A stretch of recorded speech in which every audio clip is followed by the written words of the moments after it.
안녕하세요. 여러분, 화훼 유튜버 아델라플로스입니다. 오늘은 집에서 누구나 쉽게 쪽파를 키울 수 있는 비법을 알려드리겠습니다. 시장에서 사 먹던 쪽파가 아니라요. 내 손으로 직접 키운 향긋한 쪽파를 말입니다. 지금까지 수많은 분들이 실패했던 이유가 뭔지 아세요? 바로 종구 선택부터 잘못하기 때문입니다.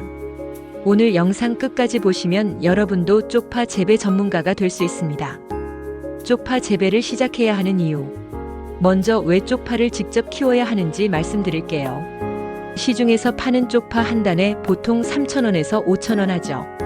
하지만 종구 한 망만 사면 1년 내내 쪽파를 수확할 수 있습니다. 경제적으로도 훨씬 이익이에요. 그리고 시장에서 사는 쪽파는 언제 수확했는지 모르잖아요. 내가 직접 키운 쪽파는 필요할 때마다 갖다서 먹을 수 있어요.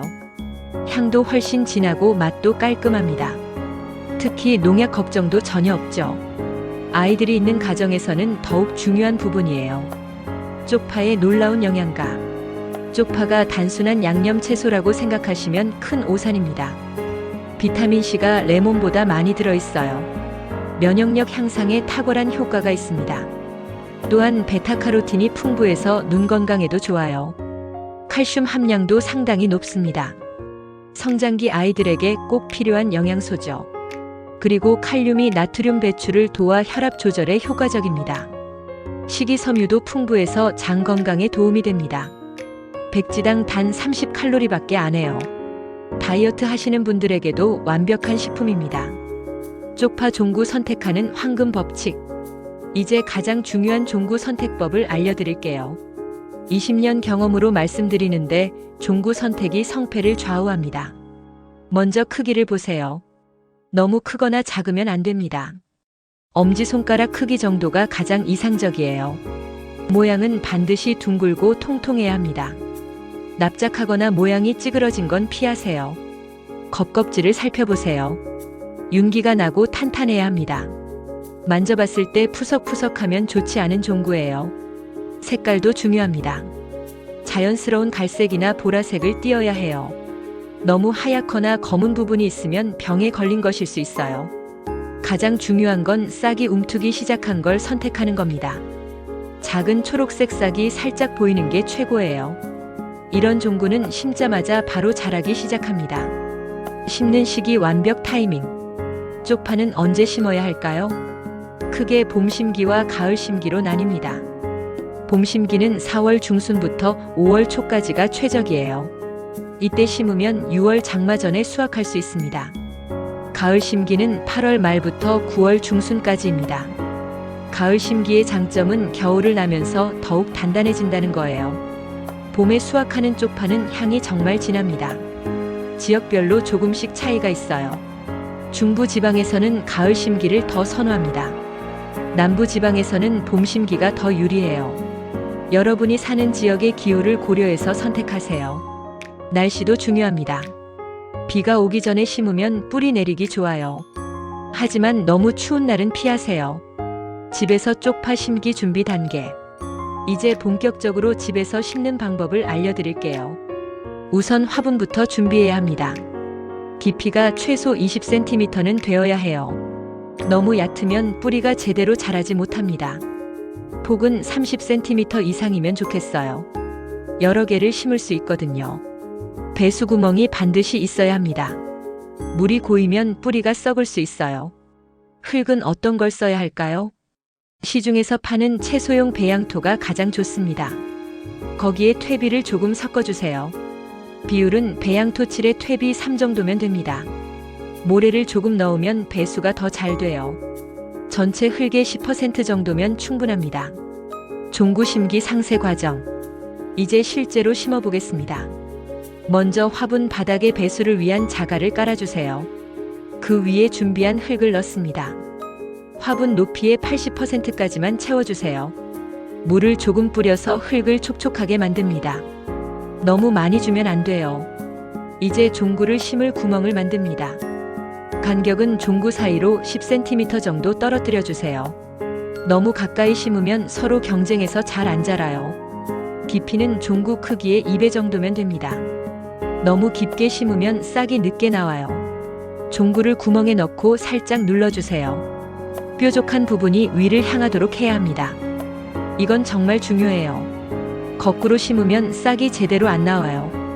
흙으로 덮어줄 때는 종구 윗부분이 살짝 보일 정도로만 하세요. 완전히 묻으면 안 됩니다.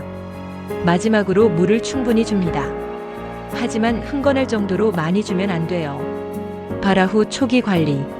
심고 나서 일주일 정도 지나면 싹이 나기 시작합니다. 이때가 가장 중요한 시기예요. 물 주기를 특히 신경 써야 합니다.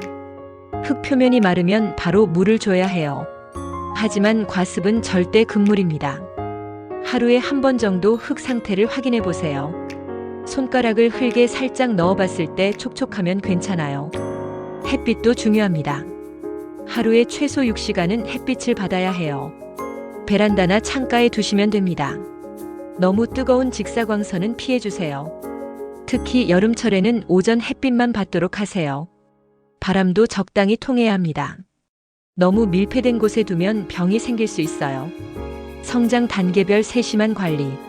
싹이 10cm 정도 자라면 첫 번째 솎아내기를 해야 합니다. 너무 빽빽하게 자란 부분을 정리해 주세요. 건강하고 굵은 것만 남기고 나머지는 뽑아내요. 솎아낸 어린 쪽파도 요리에 쓸 수 있어요. 된장찌개에 넣으면 정말 맛있습니다. 20cm 정도 자라면 두 번째 솎아내기를 합니다. 이때는 더욱 선별적으로 해야 해요. 가장 건강한 것들만 남겨두세요. 한 화분에 5개에서 7개 정도가 적당합니다. 비료도 이때부터 주기 시작하세요. 액체 비료를 물에 희석해서 주면 됩니다. 한 달에 2번 정도가 적당해요. 너무 자주 주면 오히려 해가 됩니다. 물주기와 비료 관리의 비밀. 물주기에는 특별한 노하우가 있습니다. 아침 일찍 주는 게 가장 좋아요. 저녁에 주면 밤새 습도가 높아져서 병이 생기기 쉬워요. 물의 온도도 중요합니다. 너무 차가운 물은 뿌리에 충격을 줄 수 있어요. 실온 정도의 물을 사용하세요. 물 주는 방법도 신경 써야 합니다. 뿌리 부분에 직접 주지 말고 화분 가장자리에 줘서 스며들게 하세요. 잎에 물이 계속 묻어 있으면 병이 생길 수 있어요. 비료 관리도 중요합니다. 질소 비료는 잎을 크게 만들어줘요. 하지만 너무 많이 주면 병충해에 약해집니다. 인산 비료는 뿌리를 튼튼하게 만들어줍니다. 칼륨 비료는 전체적인 건강을 향상시켜요. 시중에 파는 복합 비료를 사용하시면 편합니다. 병충해 예방과 대처법. 쪽파에 자주 생기는 병이 몇 가지 있습니다. 가장 흔한 게 흰가루병이에요. 잎 표면에 하얀 가루 같은 게 생기는 병입니다. 습도가 높고 통풍이 안 될 때 생겨요. 발견하면 즉시 병든 잎을 제거해야 합니다. 베이킹소다를 물에 타서 뿌려주면 예방 효과가 있어요. 비율은 물 1리터에 베이킹소다 1티스푼 정도입니다. 진딧물도 자주 생기는 해충이에요. 잎 뒷면에 작은 초록색 벌레가 붙어 있어요. 비눗물을 뿌려주면 쉽게 없앨 수 있습니다. 심할 때는 친환경 살충제를 사용하세요. 뿌리 썩은 병도 주의해야 합니다. 물을 너무 많이 주면 생기는 병이에요. 뿌리 부분이 검게 변하고 냄새가 나요. 이미 걸렸다면 화분을 바꿔야 합니다. 수확의 기술과 타이밍. 쪽파는 언제 수확해야 할까요? 심고 나서 보통 60일에서 80일 후가 적기입니다. 잎 길이가 30cm 정도 되면 수확할 수 있어요. 하지만 너무 기다릴 필요는 없습니다. 20cm만 되어도 충분히 맛있어요. 수확하는 방법이 중요합니다. 뿌리째 뽑는 방법과 잎만 자르는 방법이 있어요.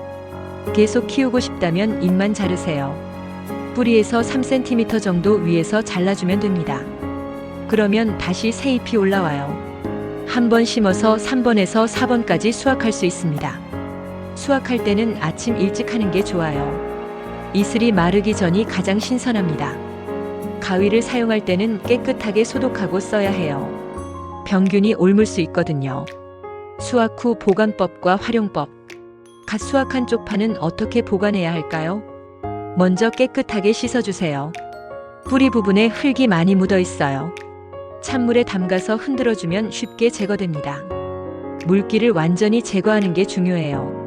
젖은 상태로 보관하면 금방 상합니다. 키친타올로 꼼꼼히 닦아주세요. 냉장 보관할 때는 비닐봉지나 밀폐용기를 사용하세요. 신문지에 싸서 보관하면 더 오래 갑니다. 냉장고에서 일주일 정도는 신선하게 보관할 수 있어요. 장기 보관하고 싶다면 냉동 보관을 추천합니다. 먹기 좋은 크기로 잘라서 냉동하세요. 냉동실에서 6개월까지 보관 가능해요. 쓸 때는 해동하지 말고 바로 요리에 넣으면 됩니다. 건조해서 보관하는 방법도 있어요. 햇볕에 바싹 말려서 밀폐용기에 넣어두면 됩니다. 국물 요리에 넣을 때 편리해요. 쪽파 요리 활용법. 직접 키운 쪽파로 어떤 요리를 만들 수 있을까요? 가장 기본적인 건 양념으로 사용하는 거예요. 국이나 찌개에 넣으면 풍미가 확 살아납니다. 쪽파전도 정말 맛있어요. 밀가루 반죽에 쪽파를 듬뿍 넣고 바삭하게 부치면 됩니다. 간장에 고춧가루, 마늘, 생강 넣고 양념장을 만들어서 찍어 먹으면 최고예요. 쪽파 김치도 별미입니다. 일반 김치보다 담그기 쉽고 금방 먹을 수 있어요. 쪽파 장아찌도 좋습니다. 간장, 식초, 설탕을 끓인 장아찌 국물에 담가두면 됩니다. 밥 반찬으로 아주 좋아요. 볶음 요리에도 활용도가 높습니다. 돼지고기나 닭고기와 함께 볶으면 정말 맛있어요. 쪽파의 아삭한 식감과 향이 고기의 느끼함을 잡아줍니다. 계절별 관리 포인트. 봄에는 새싹이 돋는 시기라 물 관리가 중요해요. 너무 건조하면 싹이 잘 안 나와요. 하지만 과습도 주의해야 합니다. 여름에는 더위와 습도를 조심해야 해요. 한낮에 강한 햇빛은 피해주세요. 반그늘진 곳에 두는 게 좋습니다. 물은 아침 일찍이나 저녁 늦게 줘야 해요. 가을에는 성장이 가장 왕성한 시기예요. 비료를 조금 더 자주 줘도 됩니다. 겨울 준비도 해야 해요. 겨울에는 실내로 들여놓는 게 좋습니다. 베란다가 너무 추우면 실내 창가로 옮기세요. 물 주는 횟수를 줄여야 해요. 성장이 느려지기 때문에 물 요구량도 적어집니다. 연작 피해 방지법. 같은 화분에서 계속 쪽파만 키우면 안 됩니다. 토양의 영양분이 고갈되고 병해충이 누적돼요. 3년에 한 번 정도는 흙을 갈아주세요. 또는 다른 작물을 심어보는 것도 좋습니다. 상추나 시금치를 심어보세요. 이런 작물들은 토양 환경을 개선해줍니다. 화분의 크기를 늘리는 것도 방법입니다. 뿌리가 자랄 공간이 넓어지면 더 건강하게 자라요. 품종별 특성과 선택법. 쪽파에도 여러 품종이 있습니다. 조생종은 빨리 자라는 품종이에요. 심고 나서 50일 정도면 수확할 수 있습니다. 급하게 키우고 싶을 때 좋아요. 다수학 품종은 한 번에 많이 수확할 수 있어요. 가족이 많거나 많이 사용하는 분들께 추천합니다. 내병성 품종도 있습니다. 병에 강해서 키우기 쉬워요. 초보자분들에게 적합합니다. 자주색 쪽파도 있어요. 일반 쪽파보다 항산화 성분이 많습니다. 맛도 조금 더 달콤해요. 실패 사례와 해결책. 많은 분들이 겪는 실패 사례를 알려드릴게요. 가장 흔한 실패가 과습으로 인한 뿌리 썩음입니다. 물을 너무 자주 주면 생기는 문제예요. 해결책은 물 주는 간격을 늘리는 것입니다. 흙이 마르면 그때 주는 걸로 충분해요. 두 번째는 햇빛 부족입니다. 실내에서만 키우면 잘 안 자라요. 최소한 하루 6시간은 햇빛을 받아야 합니다. 세 번째는 너무 빽빽하게 심는 것입니다. 욕심내서 많이 심으면 오히려 못 자라요. 적당한 간격을 유지해야 합니다. 네 번째는 비료를 너무 많이 주는 것입니다. 많이 준다고 더 잘 자라는 게 아니에요. 적정량을 지켜서 주는 게 중요합니다. 도시농업으로서의 쪽파 재배. 요즘 도시농업이 인기입니다. 쪽파는 도시농업에 가장 적합한 작물 중 하나예요. 공간을 많이 차지하지 않아요. 베란다 한 구석만 있어도 충분합니다. 관리도 어렵지 않아서 직장인들도 쉽게 키울 수 있어요. 아이들 교육에도 좋습니다. 씨앗이 자라는 과정을 직접 볼 수 있거든요. 생명의 소중함을 배울 수 있어요. 환경에도 도움이 됩니다. 운송비나 포장재 없이 바로 수확해서 먹을 수 있어요. 탄소 발자국을 줄이는 효과가 있습니다. 마무리와 성공 포인트. 지금까지 쪽파 재배에 대한 모든 걸 알려드렸습니다. 성공의 핵심은 꾸준함입니다. 매일 관심을 갖고 지켜보세요. 작은 변화도 놓치지 마세요. 처음에는 서툴러도 괜찮습니다. 경험이 쌓이면 자연스럽게 늘게 돼요. 실패를 두려워하지 마세요. 실패도 중요한 경험입니다. 여러분도 이제 쪽파 재배 전문가가 될 수 있습니다. 오늘 배운 내용을 실제로 적용해 보세요. 분명히 성공하실 거예요. 다음에는 더 고급 기술들을 알려드리겠습니다. 구독과 좋아요 부탁드려요. 여러분의 성공 스토리를 댓글로 들려주세요. 지금까지 화훼 유튜버 아델라 플로스였습니다. 시청해주셔서 감사합니다.